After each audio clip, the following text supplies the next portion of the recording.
এক সন্তান নীতি কার্যকর থাকায় চীনে বিয়ের পাত্রী সংকট দেখা দিয়েছে। তাই চেহারা ও খাদ্যাভ্যাসে মিল থাকায় বাংলাদেশি পাহাড়ি মেয়েদের পছন্দ চীনা পুরুষদের, আর এর জন্য গড়ে উঠেছে শক্তিশালী পাচার চক্র। পার্বত্য চট্টগ্রাম থেকে পাহাড়ি নারীদের চীনে পাচারের অভিযোগে গ্রেফতার চক্রের এমন ৩ জনকে জেল হাজতে পাঠিয়েছে আদালত। বৃহস্পতিবার রাঙামাটি চিফ জুডিশিয়াল ম্যাজিস্ট্রেট আদালতে তোলা হলে বিচারক কাউসার পারভিন তাদের জেল হাজতে পাঠানোর আদেশ দেন। পুলিশ জানায়, গত 19শে জুন রাঙামাটি শহর থেকে পাচারের উদ্দেশ্যে এক কলেজ ছাত্রীকে অপহরণ করা হয়।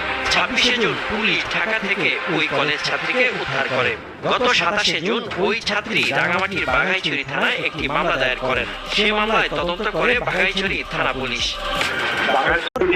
একটা মামলা হয়েছে নারী মানব পাচার আইনে, তারই প্রেক্ষিতে আমরা উদ্ধার করি।